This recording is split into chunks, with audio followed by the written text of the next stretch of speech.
Hi, my name is Annabelle Lopez Ochoa and I'm a freelance choreographer.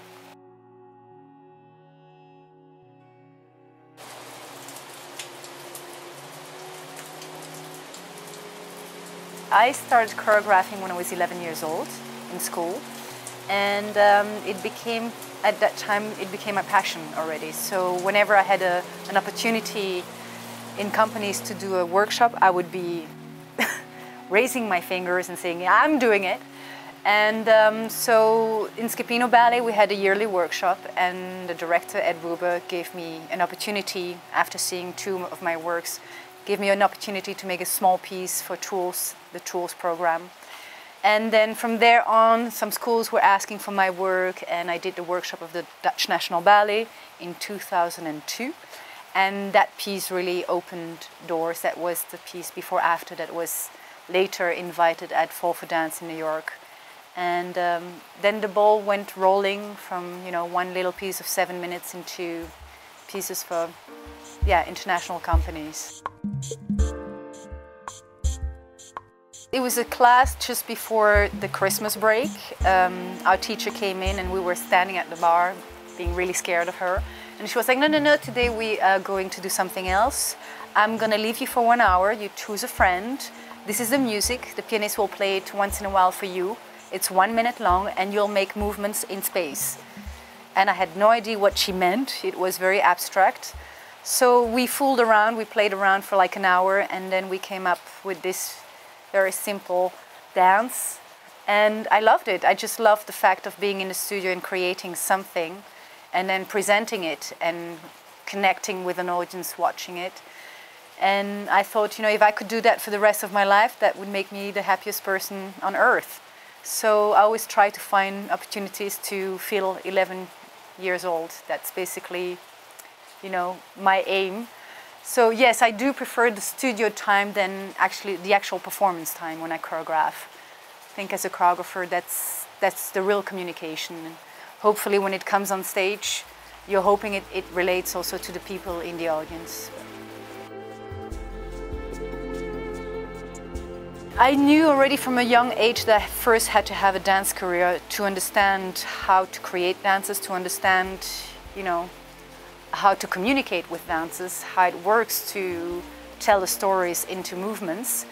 But already from a young age, even in school, I felt more comfortable at the other side of the studio. And I always, liked to coach dancers and to make them look beautiful more than me. So as a dancer, I would be busy like, the spacing and lighting cues that were too late on stage. So I would be aware of what the whole thing more than me dancing. So it was a very natural step to stop. Actually at 29, 30, I decided to stop, and that was the best decision of my life. And I'm happy to put people on stage and to make them shine. I'm very proud of you guys. More than when I would have a good performance, the applause wouldn't reach me. It just would be like, well, I just did what I had to do. But when dancers are looking beautiful and people are, amazed by them, and when they're dancing my piece, then it's just like I'm on a cloud for a couple of days. Well, in the beginning, I remember that I was my first few pieces, I was very embarrassed whenever they were performed. So I loved the studio time and I was like really confident. And then once there was an audience, I was dying. And that fades away.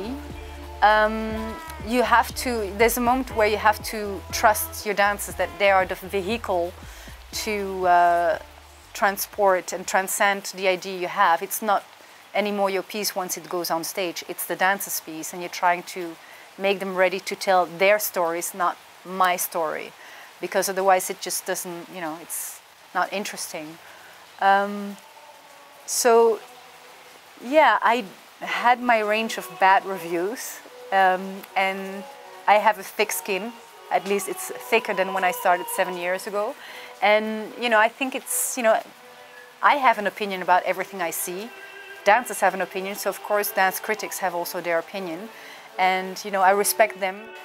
Yeah, you can't, you have to continue because you believe that it does connect with an audience, and with the dancers if they enjoy your piece, and the critics, well, they're there to do their jobs.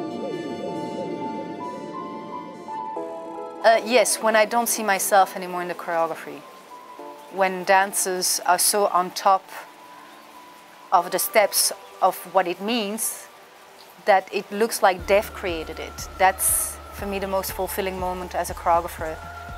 It's not mine anymore, and then I'm ready to leave and I don't have to come back. And so I'm always trying to give as much information possible to the dancers that they can continue, because a piece always evolves when it's on stage. You can't, keep it in a box, and you have to accept that dancers change some movements into a certain way. But if they understand the idea behind, the intention, then it's always fine. If they didn't understand, then you will feel uncomfortable with those changes.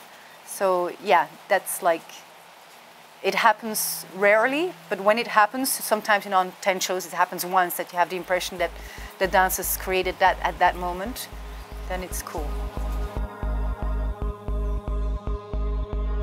I don't think I have one style, because I love to adapt to the environment I'm invited to. So I work as well as, with actors, big bellies, can't move, and I love to make them move, and I love to work with, incredible dancers who have all possibilities. Of course, I will make different work on those two different creatures on Earth.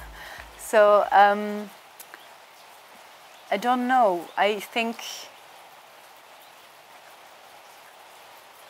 yeah, the best is to disappear, I think, the most, and to look for the essence of the performer. And a friend of mine was, because I'm invited in a lot of companies and you can't always choose your dancers. So sometimes you're stuck because they're not like you want them to be. But a friend taught me, there's always a jewel in every one of them, even in the weakest dancer.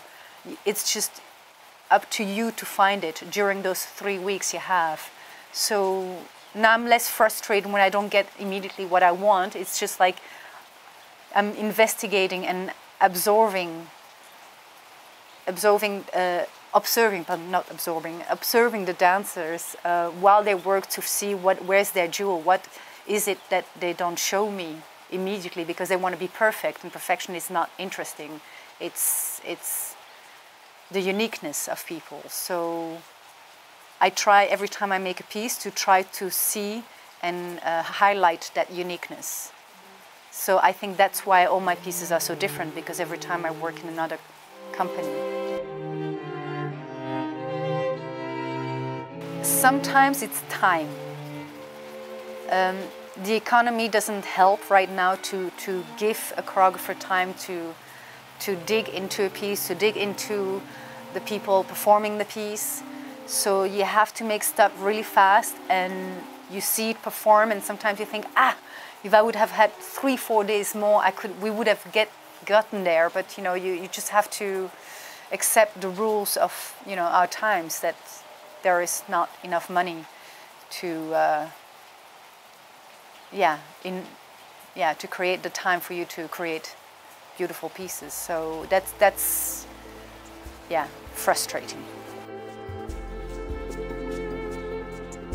I love to see a lot of different companies. So going from Dave St. Pierre, who investigates pornography and nudity on stage, to the Dutch National Ballet performing Giselle. And one thing is not better than the other, it's just different. It's true that when I choreograph, really in the period that I choreograph, I cannot watch another dance piece. Also because I'm going to a theater, I see a stage, and that could be my stage, so I don't even see the performance. I'm just imagining what I've been doing in the studio. I'm imagining it already on stage, and then the light coming there, and then when I see a light, I'm like, oh, that's interesting, so I'm not there to watch the work of other people. So then I'd rather go to museums and to plays to see movies, read a book, than watch other dance. And but when I have a free time, then I'm absorbing everything that's in the world right now, and also the underground performances are really cool. Well, Scaplino is not a huge company, but it was a company that gave me incredible dancers and a stage. So I think the footage, the video recording of your work is very essential for a young choreographer. You have to archive your work the best possible, not with a camera in the corner, because your dance will look bad, and already you lose so much quality and energy only because it's in two-dimensional suddenly. So I would advise any young choreographer to acquire a very good camera or find people that could do a good recording, and yeah, just keep doing your passion, at any time of the day. It's not a job, a 9-to-5 job. It's, if you have a studio free on a Sunday between 7 and 10 at night, you should take it. And if people are asking you in Korea, in a small thing, you just should take it, because you have to practice. The talent is not enough. You have to practice, and you get to know better how to make dances, how to create, how to use the space, the music, but also how to communicate with dancers. And with groups, that's even more difficult, it's a lot of psychology when you have a group of 20 dancers in front of you waiting for what's the next step, and you can't lose it. And so yeah, it's a lot of practice. So you have to say yes to everything that's coming, and then maybe one day you can select what you won't do anymore. I don't know. I think other people could answer this question better, but I know that people know. It's kind of clear that I like spending time in the studio. I like to, I think the word in English is tinkering, making like what he's doing. I just like that more than the success and the glamour of having an opening night. That's terrible. It's actually the worst part of the whole process. And yeah, I think I'm enthusiastic about working with people, and maybe that projects, I don't know, I wouldn't know. Maybe you can answer that.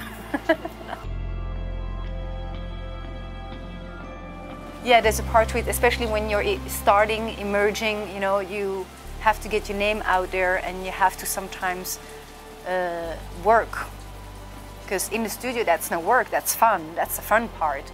And the work is, writing grants, sending out your bio or your DVD to people. That's the work, and you have to do it. Otherwise, nobody's going to come and knock at your door and say, "We like you." It just, it's part of the job. It's getting easier now because I see it as being, a game. You have to play that game. But I have to do it less than 7 years ago, because I have now people know my work and have heard of me, so they come and ask through internet, through an email, if I want to work with them. And before, nobody knew me, so I had to send it out. So, but also I think in the States, the money comes from private people, so you want to thank them for it to happen. In Holland, I wouldn't have to do that, because it's all the money from the government, and there's this percentage for the arts, and all the taxpayers. I would have to say thank you to all the taxpayers to make it possible for us to create dances. But here it's like really people who believe in dance, and they're giving you that money. They worked for it, and then they're giving it to you. That's, yeah, if I can thank somebody like that, yeah, I would. If that's networking, yes, then I do network. I do thank people for that money and the opportunities. So. Well, first of all, a good asset is don't be lazy. Work 24 hours, 24/7 to do that job. Some people, are lucky to be in a big company, and it's all there. And then they have a name, and then it's easy for them to freelance. But when you start from scratch, all the hours of your day are actually building up that, building opportunities, only that. Because of course, you have the opportunity, but then you have to make it true. I mean, it has to be talent and hard work and all that things. But yeah, don't be lazy.